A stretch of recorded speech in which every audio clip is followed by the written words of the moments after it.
स्वागत है यीशु मसीह की प्रेजेंस में। आमीन। अपने पड़ोसी को बोलो, तेरी जिंदगी के आसपास वो लोग एक छवि हैं तेरे साथ परमेश्वर के संबंधों की। जब आप परमेश्वर के साथ जेन्युइन रिलेशनशिप में होते हैं तो वो आपको जेन्युइन फ्रेंड्स, जेन्युइन हेल्पर्स और जेन्युइन लोग देता है जो आपके साथ चल सके। और अगर आपकी रिलेशनशिप परमेश्वर के साथ फेक है, उताव चढ़ाव वाली है, कम विश्वास वाली है, तो आपके आसपास के लोग भी जो आपकी लाइफ में होंगे वैसे ही होंगे। कुछ लोग परमेश्वर के साथ गेम्स खेलते हैं। वो बोलते जब मैं चर्च में हूं मैं एक विश्वासी हूं, लेकिन जब मैं अपने काम में चला जाता हूं मैं एक बिजनेसमैन हूं। मेरी बिजनेस लाइफ और मेरी स्पिरिचुअल लाइफ दोनों अलग अलग है। और मैं जिस तरह से मर्जी बिजनेस कर सकता हूं, उसमें मुझे झूठ भी बोलना पड़ता है, उसमें मुझे थोड़ा बहुत हेरा फेरी भी करनी पड़ती है। और इसीलिए आपके आसपास के लोग भी वैसे ही होते हैं, क्योंकि जैसे वो निराशा जो आप परमेश्वर की लाइफ में बोते हैं आपको काटने को मिलती है आपके अपने लोगों से जो आपके आसपास है। जब परमेश्वर के साथ हम एक जेन्युइन, एक असली, एक रिलेशनशिप में होते हैं तो परमेश्वर भी हमें हमारी लाइफ में असली लोग देता है। फिर आपका पति आपको फेक प्यार करने वाला नहीं होगा कि आपको मुंह पर जानू जानू बोलकर बाहर एक जानू रखी होगी। आप समझ रहे मेरी बात? हम जो कुछ भी परमेश्वर के साथ करते हैं उसका बदला हमें अपनी लाइफ के आसपास मिलता है। उसने कहा तू जब गुप्त में जाकर प्रार्थना करेगा मैं पब्लिक में उसका रिवॉर्ड दूंगा। तू प्रार्थना तो गुप्त में ही करेगा, लेकिन उसका रिवॉर्ड मैं पब्लिकली तुम्हें दूंगा। तुम्हें बताने की जरूरत नहीं होगी कि तुम बहुत प्रार्थना वाले व्यक्ति हो या तुम गुप्त में बहुत प्रार्थना करते हो। तुम्हारा रिवॉर्ड, तुम्हारा रिजल्ट शॉकिंग होगा लोगों के लिए। ये रिजल्ट होगा। और वैसा ही उसने कहा अगर तुम अंदर घुस के मेरे साथ गेम्स खेलोगे तो वो भी नजर आएगा। कुछ लोग लगातार निराशा हासिल करते हैं अपनी रिलेशनशिप में, एक के बाद दूसरी, तीसरी, चौथी, अपने बिजनेस में 1 2 3 4 5 6, लगातार अपने परिवार में, अपने कैरियर में लगातार डिसअपॉइंटमेंट। लेकिन वो भूल जाते हैं कि उन्होंने भी परमेश्वर को लगातार निराश किया है। और परमेश्वर ने कहा क्या तुम नहीं जानते अन्य जातियां इन्हीं वस्तुओं की खोज में रहती हैं। मेरा वीजा लग जाए, मेरी शादी हो जाए, मैं बाहर चला जाऊं, मेरा कैरियर सेट हो जाए, मेरे बच्चे सेट हो जाएं। परमेश्वर ने कहा अन्य जातियां भी इसी वस्तुओं की खोज में रहती हैं, पर तुम्हारा स्वर्ग के पिता जानता है तुम्हें इन वस्तुओं की जरूरत है। पहले तुम उसके स्वर्ग और राज्य की खोज करो तो दुनिया की सब वस्तुएं तुम्हें पीछे पड़ के मिल जाएंगी। यह परमेश्वर का वायदा है तुम्हारे साथ। उसने कहा अन्य जातियां भी तो इन्हीं वस्तुओं की खोज में रहती हैं। वो भी तो जाती है ना, बाबा जी मेरा काम कर दो, रास्ता नहीं खुल रहा, कृपा कर दो। तो परमेश्वर ने कहा तुम भी तो इसी तरह से आए हो कि मेरा वीजा लग जाए। तो तुम में और उनमें फर्क क्या है? परमेश्वर ने कहा पहले तुम परमेश्वर के धर्म और राज्य की खोज करो तो सब वस्तुएं तुम्हें पीछे पड़ के क्या होंगी? मिल जाएंगी। हालेलुया। आपकी लाइफ में जो भी शारीरिक बदलाव शुरू होता है सबसे पहले वो आत्मा में होता है। जब आप आत्मा में माहौल चेंज कर लेते हैं तो शरीर में माहौल चेंज कर लेते हैं। जब आप आत्मा में बदलाव देख लेते हैं तो शरीर में अपने आप बदलाव दुनिया में आना शुरू हो जाता है। यहोशू 5 उसकी 1 से लेके 15 आयत, इसको नोट करेंगे हम। मैं आपको 2 आयत से पढ़ूंगा। यहोशू 5 उसकी 2। उस समय यहोवा ने यहोशू से कहा चकमक की छुरियां बनाकर दूसरी बार इजराइलियों का खतना कर दे। तब यहोशू ने चकमक की छुरियां बनवाकर खलड़ियां नामक टीले के पास इजराइलियों का खतना कराया। यहोशू ने जो खतना कराया उसका कारण यह है कि जितने युद्ध के योग्य पुरुष मिस्र से निकले थे वो सब मिस्र के निकलने पर जंगल के मार्ग में मर गए थे। जो पुरुष मिस्र से निकले थे उनका सबका खतना हो चुका था, परंतु जितने मिस्र के निकलने पर जंगल के मार्ग में पैदा हुए थे उनमें किसी का खतना ना हुआ था। हालेलुया। जब खतना हो गया तो 9 आयत में लिखा, तब यहोवा ने यहोशू से कहा, तुम्हारी नाम धराई जो मिस्रियों में हुई है उसे मैंने आज दूर किया है। इस कारण उस स्थान का नाम गिलगाल पड़ा। सब बोलो आमीन। परमेश्वर ने कहा इनका खतना कर दो। पुराने नियम में खतना जरूरी था, तो बाइबल कहती है जब उनका खतना हुआ तो परमेश्वर ने कहा, आज मैंने तुम्हारी नाम धराई मिस्र में से क्या की है? दूर की है। इसका मतलब मिस्र में अभी भी उनकी नाम धराई थी। ले चले गए यहोवा दे कोल, की मिलिया इन्हां हाले भी धक्के खांदे जंगलां च, काम ते हले होया नहीं इन्हां दा। लेकिन काम इसलिए नहीं हुआ क्योंकि उन्होंने परमेश्वर के वचन को क्या नहीं किया था? पूरा नहीं किया था। परमेश्वर के वचन में लिखा था कि हर एक इजरायली खतना करवाएगा और उनमें से कोई भी खतने वाला नहीं था। और जैसे ही उन्होंने परमेश्वर के वचन को पूरा किया, परमेश्वर ने कहा, आज मैंने मिस्रियों में तुम्हारी बेइज्जती दूर की है। जब आप स्पिरिट में चलते हैं, आत्मा में चलते चलते, जब आप परमेश्वर की एक्सपेक्टेशन, जो परमेश्वर चाहता है, जो परमेश्वर आपसे एक्सपेक्ट करता है, जो वो आपसे चाहता है कि आप करें, जब आप पूरी कर लेते हैं, आपका जो आसपास का माहौल है वो एकदम से चेंज हो जाता है। आपको नहीं मालूम होगा कि कौन सा आपका रिश्तेदार कब उसका दिमाग बदल गया और उसने आपको कहना शुरू कर दिया, यार मैं चर्च जाऊंगा। आप मेरी बात समझ रहे कि नहीं? आपको इसका प्रोसीजर मालूम नहीं, आपको कैसे हुआ ये मालूम नहीं। कैसे मेरे परिवार ने कह दिया, जो एक दिन विरोधी था, कि हम बपतिस्मा लेना चाहते हैं, कैसे हो गया? प्रोसीजर मालूम नहीं, तरीका मालूम नहीं, लेकिन ये मालूम है कि हुआ कैसे, कैसे हुआ ये नहीं पता कि दिमाग में क्या आया, लेकिन डाला किसने? परमेश्वर ने। और डाला कब? जब उसके वचन को पूरा किया गया। पहले भी समुद्र 2 भाग हुआ और बाइबल कहती है इस खतने से पहले जब वो जा रहे थे एक जगह तो नदी पार करनी जरूरी थी। तो जिस तरह समुद्र 2 भाग हुआ था, यहोशू ने नदी 2 भाग की थी, पता है कि नहीं? और वो भी उस टाइम में जब बाढ़ वाला टाइम था, बारिश वाला टाइम था और नदियां ओवरफ्लो बहती थी। बाइबल कहती जब यहोशू याजकों से और लोगों के साथ बाढ़ के बीच में गया तो पानी दीवार की तरह इधर और दीवार की तरह इधर, जिस तरह समुद्र में ठहरा था वैसे ठहरा रहा। इतने मिरेकल्स होने के बावजूद भी अभी तक इजराइलियों की नाम धराई बेइज्जती मिस्र में दूर नहीं हुई थी, क्योंकि अभी तक वचन जो था वो पूरा नहीं हुआ था। और जैसे ही उन्होंने वर्ड पूरा किया और खतना किया, और बाइबल कहती जैसे ही वचन पूरा हुआ तो परमेश्वर ने उनके दिमाग में, मिस्रियों के दिमाग में क्या डाला? एकदम से उनका माइंड चेंज हो गया। वो अब हमें मालूम हुआ कि वो समुद्र वाली घटना जो थी ना, वो इत्तेफाक नहीं था। वो आंधी तूफान की वजह से समुद्र 2 भाग नहीं हुआ था, क्योंकि अब हमने सुना है उन्होंने इस नदी के साथ भी वैसा ही किया। अब हमने एकदम से माइंड चेंज हुआ और बेइज्जती दूर हुई। वो सब कहने लगे यहोवा की स्तुति हो। आमीन। क्या कहने लगे? कि यहोवा जीवित परमेश्वर है, यहोवा ही परमेश्वर है। बाइबल कहती है इजराइलियों के प्रति जो उनकी बेइज्जती वाली सोच थी वो बदल गई। वो सोचने लगे कि नहीं, परमेश्वर ही इनको यहां से लेके गया, जो इनको यहां से लेके गया वो परमेश्वर ही था।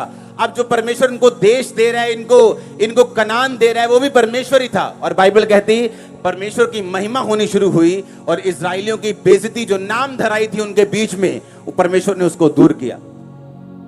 आप जैसे ही परमेश्वर में आते हैं, आप परमेश्वर के वचन को पूरा करना शुरू करते हैं, आप परमेश्वर की एक्सपेक्टेशन को पूरा करना शुरू करते हैं, जो लोग आपकी निंदा करने वाले होते हैं, जो लोग आपको पीछे खींचने वाले होते हैं, एक दिन खुद मानने लगते हैं कि तुम सही जगह पे थे, तुम परमेश्वर की संतान हो, हमें भी लेके जाओ, हम भी जाना चाहते हैं। Hallelujah, hallelujah. परमेश्वर ने कहा मैंने तुम्हारी नाम धराई आज क्या की है? आज मैंने तुम्हारी नाम धराई, तुम्हारी बेइज्जती को मैंने दूर किया है। उसके वचन को मानने का फल बड़ा है, बहुत बड़ा है। वो आपकी फाइट को खत्म कर देगा जो आपके घर में चल रही है। सरेंडर कर देंगे आपके एनिमीज, सरेंडर कर देगी वो बीमारी, सरेंडर कर देगा वो तूफान, वो फाइनेंशियल ट्रबल, वो कर्जा, वो बच्चों के नशे वाली आत्मा, हालेलुया। आपको परमेश्वर के साथ चलना है, आपको परमेश्वर के साथ बढ़ना है, आपको उसके साथ गेम्स नहीं खेलनी, आपको उसके साथ फेक रिलेशनशिप नहीं रखनी। आपकी आपकी आपकी बिजनेस लाइफ और आपकी स्पिरिचुअल लाइफ दोनों अलग अलग नहीं है, ये एक ही है। आमीन। आप अलग अलग रोल नहीं निभा सकते, चर्च के अंदर और चर्च के बाहर और, फिर आपकी रिलेशनशिप परमेश्वर के साथ सही नहीं। आप हेल्प मांग सकते हैं होली स्पिरिट से कि पवित्र आत्मा मुझे हेल्प कर, मुझे मदद कर कि मैं ये स्पिरिचुअल लाइफ और अपने कैरियर, अपने बिजनेस और अपनी आउटसाइड लाइफ में एक बैलेंस बना सकूं। आमीन। और यही तुम्हारी फाइट है। इसलिए बाइबल कहती है हर एक व्यक्ति अपना बोझ स्वयं उठाएगा। जो बैलेंस बनाना है वो मैंने आपका नहीं बनाना, वो आपने खुद स्टैंड लेना है। आमीन। मैंने आपको गाइड करना है, आपके लिए प्रेयर करनी, आपके लिए प्रोफेटिक वर्ड्स देने हैं, आपको लेके चलना है, लेकिन उसके बाद अपना बोझ आपने स्वयं उठाना है। आपने खुद अपने आप में स्टैंड लेना है, आपने खुद प्रार्थना करने का निश्चय करना है, आपने खुद तौबा करने का निश्चय करना है, खुद एक बैलेंस लाइफ जीने का निश्चय करना है कि आपकी स्पिरिचुअल लाइफ और आपकी कैरियर वाली लाइफ ये अलग अलग नहीं, ये सेम लाइफ है।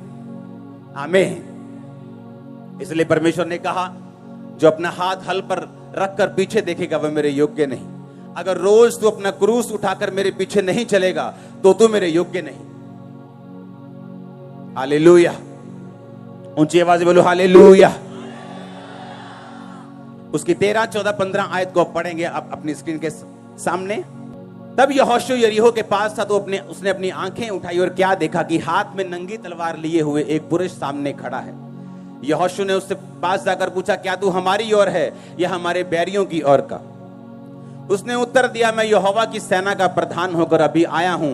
तब यहोशू ने पृथ्वी पर मुंह के बल गिरकर दंडवत किया और उससे कहा अपने दास के लिए प्रभु की क्या आज्ञा है? आमीन। जैसे ही उन्होंने खतना किया, बाइबल कहती है परमेश्वर ने एक स्वर्गदूत को भेजा जो उनकी सेना का, स्वर्गदूतों का प्रधान होकर वहां पे गया और उसने कहा तू कौन है, तू कहां से आया है, क्या तू मेरे विरुद्ध है या मेरी ओर है? उसने कहा मैं परमेश्वर की ओर से आया हूं और मैं तेरी ओर से लड़ूंगा, मैं तेरी ओर हूं। इसका मतलब जब वचन पूरा होता है डिवाइन हेल्पर्स आपकी हेल्प करते हैं, एंजल्स की सुरक्षा आपके साथ होती। आप मेरी बात समझ रहे कि नहीं? वो प्रोटेक्शन आपके साथ होती। अपने पड़ोसी को बोलो प्रभु के साथ सही रीति के साथ चल तो सब अच्छा होगा। आमीन। उसने हमें एक मैनुअल दिया, एक बुक दी है, एक बाइबल दी है, एक वचन दिया है जिसके अनुसार अगर हम चलें तो परमेश्वर ने कहा सारी चीजें अपने आप फिट बैठेंगी तेरी लाइफ में। मैं सभी तेरे परिवार को, तेरी फैमिली को, तेरे फाइनेंस को, तेरी सेहत को, हर एक चीज को फिट कर दूंगा जहां वो फिट होनी चाहिए अगर तू मेरे धर्म और राज्य की खोज करेगा तो। आमीन। इस लाइफ में अगर कोई सफर कर रहा है, संघर्ष कर रहा है तो वो परमेश्वर की ओर से नहीं है। समझ आई कि नहीं? लाइफ इज ए स्ट्रगल, ये सबसे बड़ा क्या है? झूठ है। Life is not a struggle. आपने अपने बच्चों को स्ट्रगल करने के लिए पैदा नहीं किया। आपने ये प्लान नहीं किया कि चलो पहला बच्चा करते हैं ताकि ये सदा फाइनेंशियल मुश्किल में रहे, दूसरा बच्चा चलो सदा ये बीमार रहे, चलो तीसरा बच्चा करते हैं सदा इसमें मुसीबतें रहे, सदा जेल में रहे। ऐसा होता है कभी? ऐसा कोई नहीं सोचता। अगर आप नहीं सोचते, परमेश्वर ने कहा तेरी और मेरी सोच में जमीन और आसमान का फर्क है। अगर तू अपने बाल बच्चों को अच्छी वस्तुएं दे सकता है बुरा होकर भी, तो मैं अपने बाल बच्चों को अच्छी वस्तुएं क्यों ना दूंगा? अगर तू रोटी मांगने पर सांप नहीं देता तो मैं अपने बच्चों को अच्छी वस्तुएं मांगने वालों को क्यों नहीं दूंगा? Life is not a struggle, ये झूठ है। लाइफ स्ट्रगल तब है जब हम अपने पिता से, अपने परमेश्वर से डिस्कनेक्टेड हैं। हमें नहीं पता कि जीवित परमेश्वर कौन है, इसीलिए life is a struggle. Life struggle नहीं है, नहीं तो हालेलुया। लाइफ स्ट्रगल नहीं है, इसलिए परमेश्वर ने आपको बाइबल दी है। अगर आप यहोशू 6 पढ़ें तो उसमें लिखा, परमेश्वर ने कहा यहोशू ये सामने यरीहो की दीवार है, और आजकल की दीवारों की तरह वो 13 इंच या 4 इंच या 9 इंच या 18 इंच की नहीं थी, फुटों में थी। इतनी बड़ी मोटी दीवार थी कि उसके ऊपर घर पड़ जाते थे। समझ आ रही कि नहीं? घर थे उसके ऊपर, दीवार इतनी मोटी थी, इतनी मोटी दीवार थी कि उसके ऊपर कमरे थे, घर थे उसकी, इतनी मोटी वो दीवार थी। वो इतनी मोटी थी कि कोई तोप, गोला, कोई उस जमाने के जो आधुनिक हथियार थे उस जमाने के हिसाब से वो दीवार को हटा नहीं सकते थे। कुछ भी दीवार पे मार दो, दीवार को हटा नहीं सकते। वो इतनी मोटी बनाई गई थी और उस दीवार से उस शहर को घेर लिया गया था ताकि कोई भी एनिमी उस दीवार के अंदर ना आ सके और उस दीवार के ऊपर फौजी खड़े रहते थे। परमेश्वर ने वायदा किया था कि वो देश मैं तुम लोगों को, यहोशू तुम लोगों को दूंगा। और परमेश्वर ने कहा यहोशू जा और उस दीवार के रोज एक चक्कर लगा के आ, रोज याजकों को साथ ले जा, वाचा के संदूक वचन को साथ ले जा और रोज उस दीवार का एक चक्कर लगाना और कुछ मत बोलना। 7वें दिन 7 चक्कर लगाना। जब 7 चक्कर पूरे हो जाएं, याजक नरसिंगा फूंके और जब नरसिंगे का शब्द सुनाई दे, सब लोग हालेलुया के जयकारे मारना, दीवार गिर जाएगी। अब सुनो ध्यान से, जो भी परमेश्वर हमें देता है बाइबल में, जो पुराने नियम की कहानियां हैं, वो एक प्रतिबिंब यानी एक आईना है, एक एग्जाम्पल है हमारे लिए। बाइबल कहती है, परमेश्वर ने कहा याजकों को साथ लेके जाना। यानी आपकी लाइफ में भी ऐसा समय आता है, मेरी लाइफ में भी आया, जब हमें मालूम होता है कि ये जो दीवार है, ये जो मुसीबत है, ये जो बीमारी है या जो ट्रबल मुझे घेर के खड़ा है, इसका ना तो कोई मेडिकल हल है, ना कोई दुनिया इसका हल है, ना मेरा माँ प्यो इसका हल कर सकता है, ना मेरी पत्नी, ना मेरा पति, ना मेरे बच्चे, कोई इसका हल नहीं कर सकता। इसका हल सिर्फ परमेश्वर कर सकता है। समझ आई कि नहीं? ऐसा आपकी लाइफ में अगर नहीं हुआ तो वो होगा, ताकि परमेश्वर अपनी उपस्थिति साबित कर सके कि मैं तुम्हारी लाइफ में जीवित हूं। अब हुआ क्या? बाइबल कहती जैसे ही वो जा रहे थे, उन्होंने 7 चक्कर लगाए। आपकी लाइफ में जो इम्पॉसिबल चीजें हैं कि आपका पति 20 साल से शराब पी रहा है, आपकी सुनता नहीं, लेकिन जब आप चर्च में आए आपको मालूम होना चाहिए अब वो आपकी सुनने वाला है। लेकिन वो होगा कैसे? ये परमेश्वर ने एग्जाम्पल्स दिए हैं बाइबल में। उसने कहा जब तुम 7 चक्कर लगा लेना तो जय जयकार करना। और बाइबल कहती है वो पहले दिन जब गया तो वाचा का संदूक यानी वचन को लेके गया और याजकों को लेके गया। आप जानते कितने क्रिश्चियंस हैं इस दुनिया में जो ब्रेक हैं, जो टूटे हुए हैं, जो परमेश्वर से दूर है लेकिन है क्रिश्चियन। कारण क्या है? कारण यह है कि वाचा का संदूक वो साथ लेके गए। आज क्रिश्चियंस हद से ज्यादा गिनती में हैं जो रोज बाइबल नहीं पढ़ते। आप जानते हैं आपने लंगड़े चलते हुए हर संडे देखे हों तो भी आप विश्वास में बने नहीं रह सकते जब तक आप खुद बाइबल नहीं पढ़ेंगे और खुद नहीं सुनेंगे। आप मेरी बात समझ रहे कि नहीं? आपने अपने सामने मुर्दा जिंदा होता देखा हो, अंधे देखे हो, पागल संगलों से छूटते हुए देखे हो, तो भी आपको वचन पढ़ने की जरूरत है। आपको मालूम, अगर आप वचन नहीं पढ़ेंगे, आपकी स्पिरिट में शैतान अविश्वास के साथ और अपने ऐसे वचनों के साथ और अपने ऐसे क्वेश्चंस के साथ अटैक करेगा जिसका जवाब आपके पास नहीं होगा, क्योंकि शैतान कभी भी इमोशनल जवाबों से नहीं मरता, वो वचन के जवाबों से मरता है। आप समझ रहे क्या? हाँ, आपके इमोशंस क्या है कि आपने लगड़े चलते हुए देखे, वो इससे नहीं मरता। आपके अंदर वचन क्या है? और बाइबल कहती है वो वचन को साथ लेके गए, वचन उठाया हुआ था। दूसरा, याजकों के साथ। आज कितने क्रिश्चियंस हैं जिनके साथ जो अच्छी चर्चों से संबंध रखते हैं? कितने क्रिश्चियंस ऐसे हैं जिनके साथ ऐसे याजक हैं जो परमेश्वर के करीब हों, फिर वो कहते हैं वो दीवार क्यों नहीं गिरी? फिर वो कहते हैं हमारी लाइफ में जो इम्पॉसिबल काम है वो पूरा क्यों नहीं हुआ? परमेश्वर कहां है? अरे परमेश्वर तो वही है जहां वो था।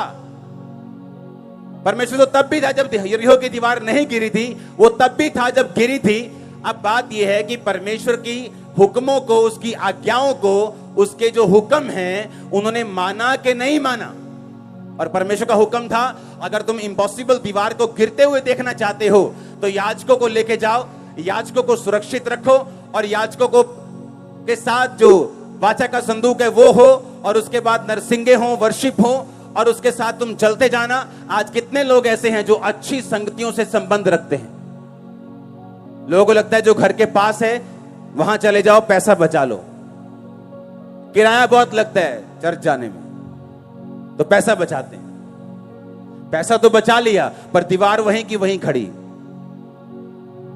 उस दीवार के पीछे कितने करोड़ों बैठे हैं, कितनी ब्लेसिंग्स बैठी, वो नजर नहीं आई, लेकिन वो किराया नजर आया जो चर्च जाने में लगता है। वो नजर नहीं आया जो उसके पीछे श्राप है वो टूटेगा, वो नजर नहीं आया जो उसके पीछे कितने बंधन है वो टूटेंगे, वो शैतान जो जाएगा, वो बीमारियां जो जाएंगी, वो श्राप जो घरों से, नशे के जो चीजों के खत्म होंगे, वो नजर नहीं आया। और बाइबल कहती है वो याजकों को लेके चले, वाचा का संदूक जिसमें परमेश्वर के हाथ के लिखे हुए वचन थे वो लेके चले, और उन्होंने जब वर्शिप की 7वें दिन 7 बार चक्कर मार के, हालेलुया, परमेश्वर ने कहा 7वें दिन तुम 7 बार चक्कर, एक शहर के जब तुम 7 चक्कर लगा लोगे तुम्हारी हालत क्या हो जाएगी।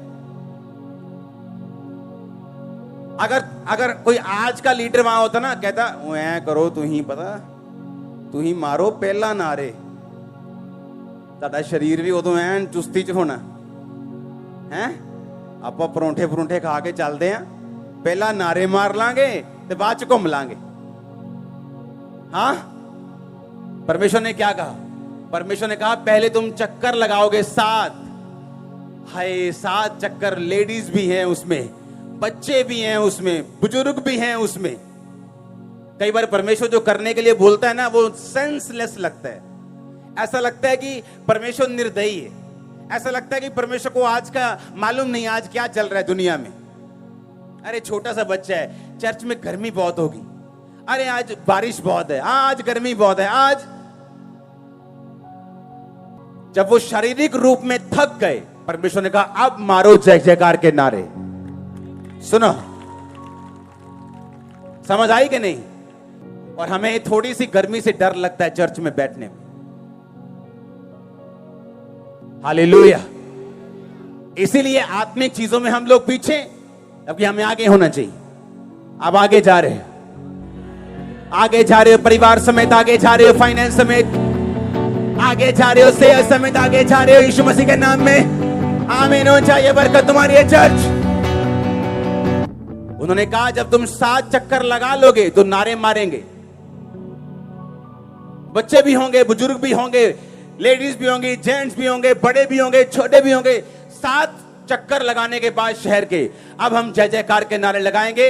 और जब तुम जय जयकार के नारे लगाओगे, हालेलुया बोलोगे, तो उसने कहा दीवार गिर जाएगी। और जब दीवार गिरी, अगर लोग इस साइड थे कि अंदर वाले ये ना सोचे कोई स्पेशल केमिकल लेके आए और दीवार इधर गिरी, जबकि दीवार किधर गिरी? इधर वाली साइड, जैसे किसी ने उनकी ओर से धक्का मारा हो। हालेलुया। और जब दीवार गिरी, परमेश्वर कहता अब चढ़ जाओ और जो कुछ तुम्हारे सामने है ले लो, मैं तुम्हें तुम्हारे हाथ में करता हूं सारा कुछ। हालेलुया। वो तुम्हारे हाथ में करने वाला, बीमारियों को हाथ में करने वाला, उन श्रापों को तुम तोड़ दोगे खुद अपने हाथों से, पैरों से। उसके पहले के सारे इंस्ट्रक्शंस आपको माननी होगी। आमीन। आपको एक वर्शिपर बनना होगा। सुबह निकले घर से, अगर लेट निकले तो किराया कम तो नहीं लगा, उतना ही लगा ना, ज्यादा ही लगा होगा 10 रुपए, कि ऑटो वालों ने पता कि काका घंटा रह गया हूं तो 15 लगणगे। हाँ, उतना ही किराया लगा, उतना ही एफर्ट लगा, तो क्यों नहीं टाइम पर आए हम? 1 घंटा भी हम वर्शिप मिस क्यों करें? आधा घंटा भी वर्शिप मिस क्यों करें? लेकिन ये स्पिरिचुअल नॉलेज, ये आत्मिक नॉलेज, ये आत्मिक सेंस सब लोगों को नहीं है। इसलिए सारे लोग यहोशू के जैसे नहीं है, सारे दाऊद के जैसे नहीं है, सारे शमूएल के जैसे नहीं।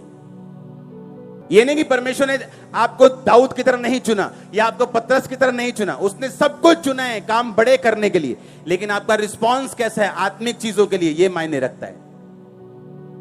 हम सुबह टाइम से नहीं निकले, वो बर्तन जो सुबह 7 बजे धोने चाहिए वो हम 9 बजे धो रहे हैं, ये हमारी गलती है। जो काम हम सुबह कर सकते आलस की वजह से नहीं किया, और चर्च में 1 घंटा लेट है।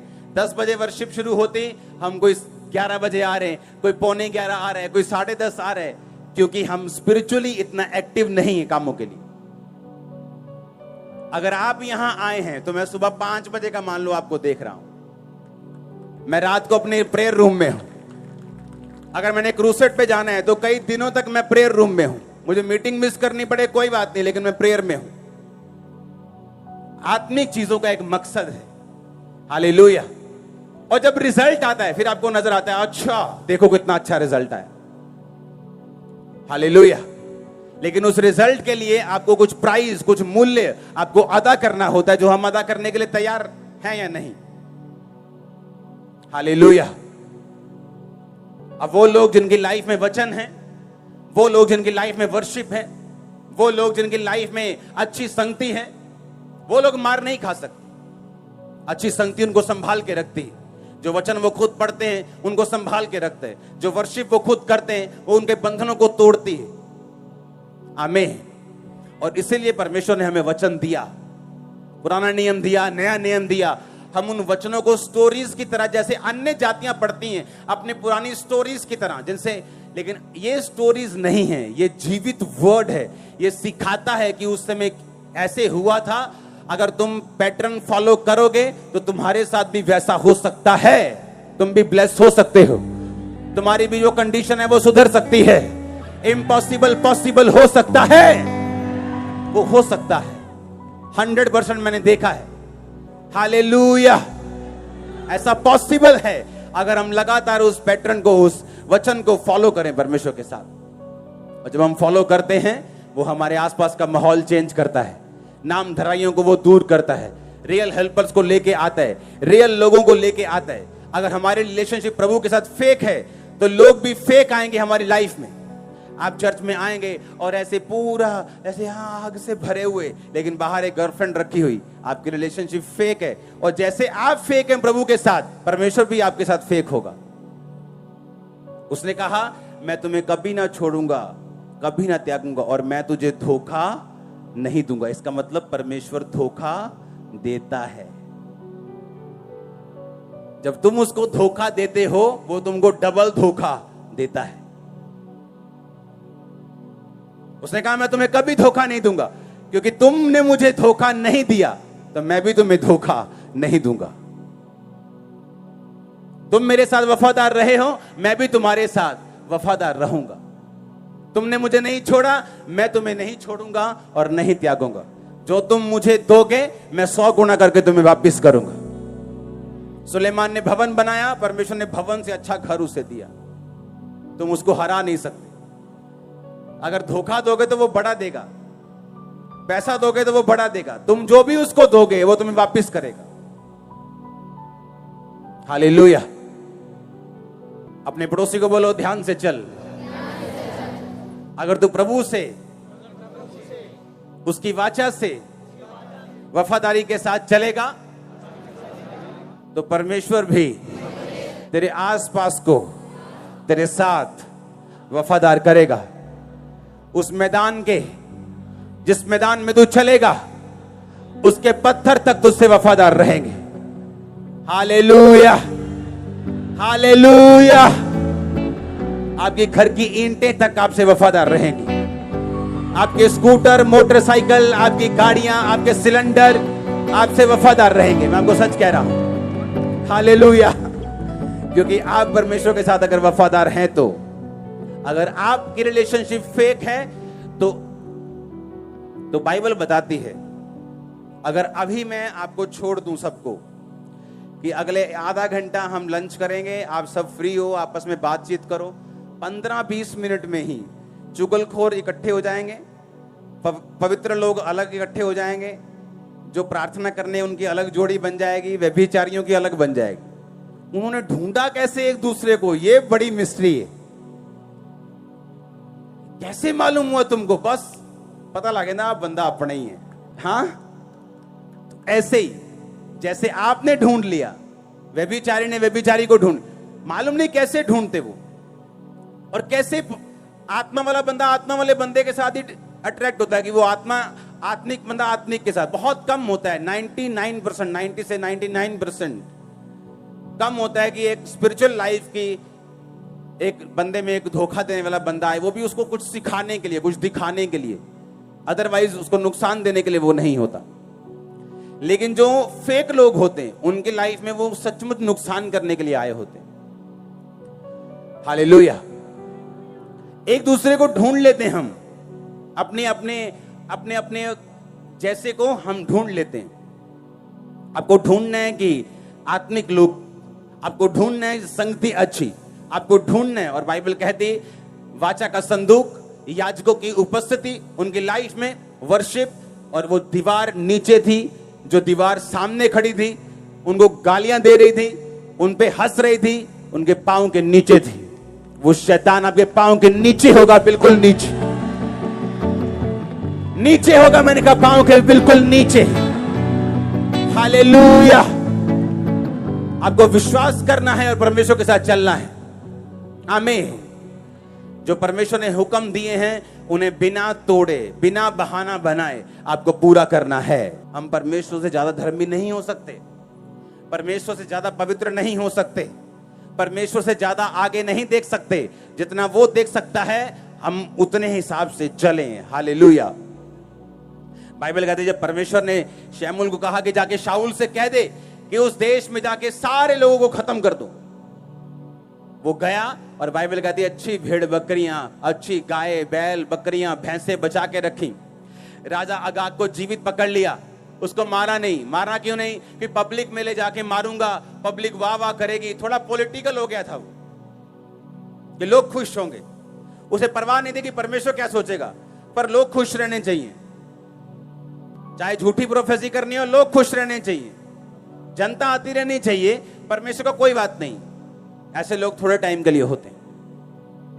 और क्या हुआ? जब परमेश्वर का दास आया, उसने कहा ये क्या किया तूने? उसने कहा मैंने वही किया जो तूने किया। उसने कहा जो मैंने कहा वो अगर तूने किया होता तो ये गायों का भैं भैं, ये मिमियानों का मैं ये मुझे सुनाई नहीं देता। उसने कहा ये तो मैं तेरे ही परमेश्वर के लिए भेंट लेके आया हूं, उसी को चढ़ाना है। उसने कहा परमेश्वर क्या ये चाहता है कि तुम गाय बैल बकरियां चढ़ाओ, या ये चाहता है कि तुम उसकी आज्ञाओं को मानो? हालेलुया। आप जाने अगर हम पुराना नियम पढ़ें और अगर हम दिमाग से पढ़ेंगे तो ठोकर खाएंगे। हमें लगेगा कि अगर परमेश्वर कहता है मैं सब इसकी संतान है, तो फिर उसने मारने का हुक्म क्यों दिया अमालेकियों को? क्यों परमेश्वर बोलेगा अमालेकियों को मार दो? क्या वो उसके बच्चे नहीं है क्या? बाइबल कहती है कि परमेश्वर ने जब तक यीशु मसीह नहीं आए हुक्म बना के रखा, दांत अगर कोई तोड़ दे तो उसका दांत तोड़ दो, कोई प्राण लेना चाहे तो उसका प्राण ले लो। पता है क्यों? अगर ऐसा परमेश्वर के वंश के साथ या परमेश्वर के लोगों में परमेश्वर ना कहता, तो परमेश्वर के लोग आज के जैसे हमेशा नम्र रहते और यीशु मसीह के वंश के आने से पहले ही वो वंश मर चुका होता। यीशु मसीह आ सके दुनिया में, उसका वंश बच सके, तो परमेश्वर ने ऐसे रूल बनाए कि तब तक यीशु मसीह के आने तक ऐसा रूल बना रहे और इजरायली जाति बनी रहे, उसका वंश बना रहे। और जब यीशु मसीह आए, यीशु मसीह ने कहा अब दांत के बदले दांत नहीं, अब प्राण के बदले प्राण नहीं, अब जो कोई तुम्हारे इधर थप्पड़ मारे उधर कर दो। अरे हमारी बातें मान के तो लोग महान हो गए दुनिया में। हाँ, कहां लिखा है और यहां मारो तो वहां कर दो? कहीं नहीं लिखा, बाइबल में लिखा है। एक बात मान के लोग इतना ग्रेट हो गए, आप पूरी बाइबल मानोगे तो पूछो कहां जाओगे? हालेलुया। परमेश्वर ने मालूम क्यों कहा अमालेकियों को? थोड़े सालों के बाद उन्हीं अमालेकियों के वंश में हामान पैदा हुआ। और हामान ने पता क्या कहा राजा को? कि राजा, ये सारी यहूदी जाति जो तू देख रहा है ना, ये अलग सी है, लंगर नहीं खाती, प्रसाद नहीं खाती, इनको खत्म कर दिया जाए। राजा ने अंगूठी ली, छाप लगाई, बोला खत्म कर दो। पता है क्यों? क्योंकि वो यहूदी थे। कहां से आए थे? शाऊल शमूएल के वंश से आए थे। और क्यों परमेश्वर ने कहा था अमालेकियों का पूरी तरह से नाश कर दे? क्योंकि नहीं तो आने वाले समय में ये पूरी यहूदी जाति को नाश कर देंगे। लेकिन उसने सुनी नहीं। परमेश्वर सिर्फ इस बात से नाराज नहीं था कि इसने बात नहीं सुनी, उसका मकसद बहुत बड़ा था। आप परमेश्वर से ज्यादा धर्मी नहीं हो सकते। हालेलुया। कि नहीं नहीं प्रभु ਨੂੰ थोड़ी पता है, हे दयावान बनो, दयावान।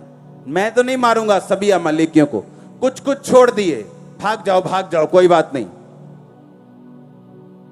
कि नहीं नहीं मासी का दिल थोड़ी दुखाना हूं, ठीक है मासी मैं नहीं जाता चर्च। और शाऊल ने भी ऐसा ही किया था। परमेश्वर की आज्ञा भी पूरी करते थे कि जो हाथ में आएगा उसको मार देंगे, जो बचता है बचने दो।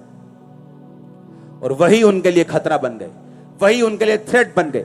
जिस पाप को आज आप खत्म नहीं करेंगे, फ्यूचर में ये आपके बच्चों को खा जाएगा। जिस व्यभिचार को आज आप खत्म नहीं कर रहे, वो फ्यूचर में आपके बच्चों के लिए जहर है। वो जहर भी छोटा शब्द है उसके लिए। जिस पाप को आज आप खत्म नहीं कर रहे, जिसको अपने सांप बना के रखा हुआ है, वो प्रकाशित वाक्य में वो सांप जो उत्पत्ति में सांप था, एक छोटा सपोला था, वो प्रकाशित वाक्य में अजगर बन चुके हैं और अजगर निगल लेते हैं। लोग तब नहीं सुधरते जब वो पाप करते हैं और कहते कोई बात नहीं, लेकिन जब वो अजगर बन के पूरे परिवार को निगल लेता है तब रोते हैं। तब रोने का फायदा नहीं, अब हो गया जो होना था। हम प्रभु से ज्यादा धर्मी नहीं। अगर वो कहते हैं कि अगर तेरी दाहिनी आंख ठोकर मारती है तो फेंक दे उसको, फेंक दे कुछ देर के लिए रिश्तेदारों को, फेंक दे कई बार कुछ देर के लिए अपने कैरियर को, अगर वो तेरी आत्मिक जिंदगी के सामने आता है, क्योंकि तू सब कुछ फेंक कर भी स्वर्ग राज्य में प्रवेश कर जाएगा, और जो तू फेंकेगा मैं इस दुनिया पर 100 गुना वापिस भी तुझे करूंगा, ताई माने पर करूंगा। आमीन। ताई माने के ऊपर पतरस ने कहा, प्रभु हम सब कुछ छोड़कर तेरे पीछे हो गए, हमें क्या मिलेगा? परमेश्वर ने कहा, एक भी ऐसा नहीं ना होगा आने वाले समय में जिसने मेरे लिए कुछ छोड़ा हो और 100 गुना ना पाए। खेत छोड़े 100 गुना, पैसा छोड़ा 100 गुना, घर छोड़ा 100 गुना, और साथ में अनंत जीवन भी। इस दुनिया की बरकतें भी तुम पाओगे 100 गुना, और अनंत जीवन भी पाओगे 100 गुना। तुमने प्रभु के लिए इज्जत को छोड़ दिया, लोगों ने तुम्हारी बेइज्जती की, परमेश्वर ने कहा मैं 100 गुना 1000 गुना इज्जत वापस करूंगा तुम्हें, इसी दुनिया पर करूंगा, और स्वर्ग में अनंत जीवन भी तुम्हें दूंगा। Hallelujah, hallelujah, hallelujah. अब फैसला आपने करना है कि परमेश्वर के साथ वफादार रहना है, गुड रिलेशनशिप बना के रहना है, कि फेक रिलेशनशिप रख के अपने आसपास के लोगों को भी वैसा देखना है जैसा आप परमेश्वर के साथ हैं। क्योंकि आपके आसपास की जिंदगी एक छवि है, प्रतिबिंब है, एक मिरर है जो आपने परमेश्वर के साथ किया है। Hallelujah, hallelujah. अब आपने देखना है आपने क्या करना है, चॉइस आपके हाथों में। आपको आपका पास्टर आपके घर में देखने नहीं आने वाला, आपने कितनी शराब पी, आपने कितनी ब्लू फिल्म देखी, वो नहीं देखेगा, लेकिन परमेश्वर देखेगा, उसी के हिसाब से हमें बदला देगा। आज जो पाप सांप की तरह है, कल वो अजगर की तरह है। आज वो आपको खत्म कर रहा है, कल वो परिवारों को खत्म करेगा। आपने फैसला करना है क्या करना है। हालेलुया। वो हमें फैसला करना है हमें क्या करना है। अपने पाप को पालकर अजगर बनाना है उसको, या उसको आज ही उसकी सीरी कुचल देनी, उसका सिर कुचल देना है। आमीन। और आगे बढ़ना है परमेश्वर के साथ। जब उन्होंने वचन को पूरा किया, जब खत्म किया, तो परमेश्वर ने मनों को बदलना शुरू कर दिया, विरोधियों के मनों को बदलना। मन, परमेश्वर ही मन बदल सकता है, आप नहीं बदल सकते। आप कुछ भी दिखा सकते हैं लेकिन मन नहीं बदल सकते, लेकिन मन बदलने वाला परमेश्वर है। जैसे उन्होंने प्रभु के वचनों को पूरा किया, परमेश्वर ने विरोधियों के मन बदलने शुरू कर दिए। परमेश्वर ने कहा आज मैंने तुम्हारी नाम धराई, तुम्हारी बेइज्जती को आज मैंने दूर किया है, जब तूने वचनों को माना है। सडनली रियलाइज होगा आपके लोगों को कि नहीं, वो जगह सही, यीशु मसीह सही। एकदम से आपके हस्बैंड को, आपकी वाइफ को, आपके नशे करने वाले बच्चों को एकदम से रियलाइज होगा, एकदम से मालूम दिमाग में कुछ आएगा कि नहीं, मुझे परमेश्वर के साथ चलना है। तू बच, तेरा घराना बचाया जाएगा, तू बच, तेरा घराना बचाया जाएगा। जब तू मेरे धर्म और राज्य की खोज करेगा तो सब वस्तुएं तुझे पीछे पड़ के मिलेंगी। हासिल करोगे आप सब चीजों को, ए से लेके जेड तक यीशु मसीह के नाम में।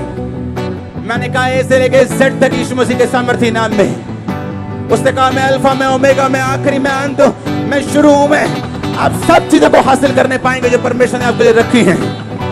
शैतान के कामों का नाश होगा आपकी लाइफ से, उसके कामों का नाश होगा आपके फाइनेंस से। आमीन हो जाए बरकत आपकी चर्च। Hallelujah, hallelujah. अपने पड़ोसी को बोल वफादार रहे, इसमें तेरा फायदा है। आमीन। फिर से बोलो पड़ोसी से वफादार रहे, इसमें तेरा क्या है। आमीन, आमीन।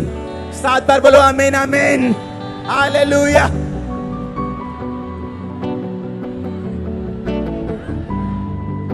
आमीन। समझ आ रहा है वचन? हाँ, कैसे परमेश्वर काम करता है। अब मिरेकल्स पहले भी हो रहे थे, लेकिन परमेश्वर ने उनके हार्ट को चेंज कर दिया। और परमेश्वर ने कहा आज मैंने वो नाम धराई क्या की है? दूर की है। कब? आज। आज आप नहीं जानते, आज आप तौबा करके जाए और एक गुड न्यूज आपकी वेट कर रही हो, क्योंकि उस पर आपका कोई कंट्रोल नहीं। उस पर कंट्रोल तो सिर्फ वही है जिसने जमीन और आसमान को बनाया है। अमृतसर क्रूसेड के लिए तारीफ करो जोर से। लोगों को लगता है कि वो बहुत बड़ा इकट्ठ था, तो मैं उनको बताना चाहता हूं ये शुरुआत है।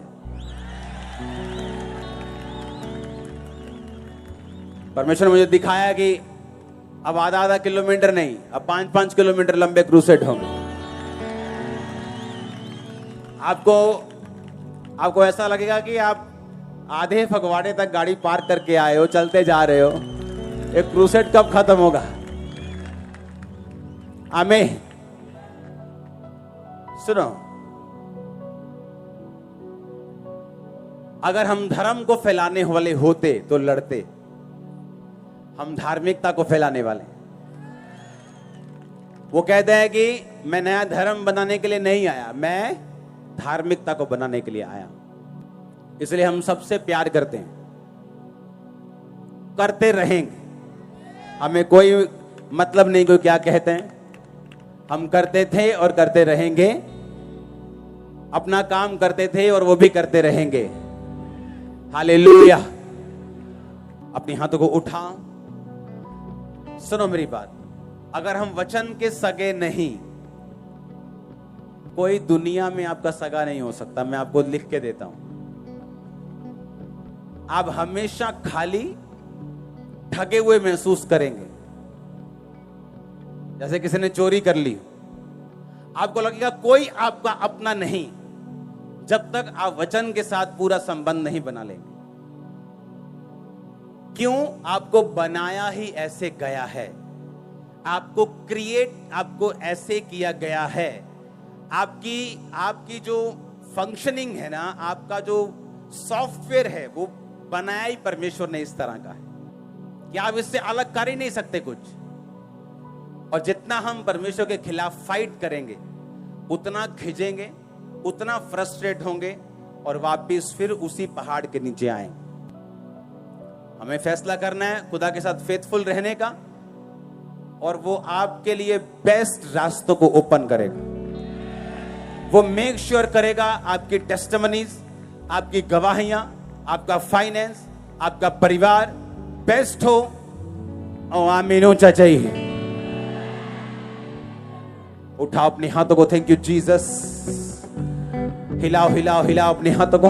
परमेश्वर के वचनों को सुनने के लिए हमारे चैनल को सब्सक्राइब कीजिए और हमारी लेटेस्ट वीडियो सबसे पहले देखने के लिए बेल आइकन को प्रेस कीजिए।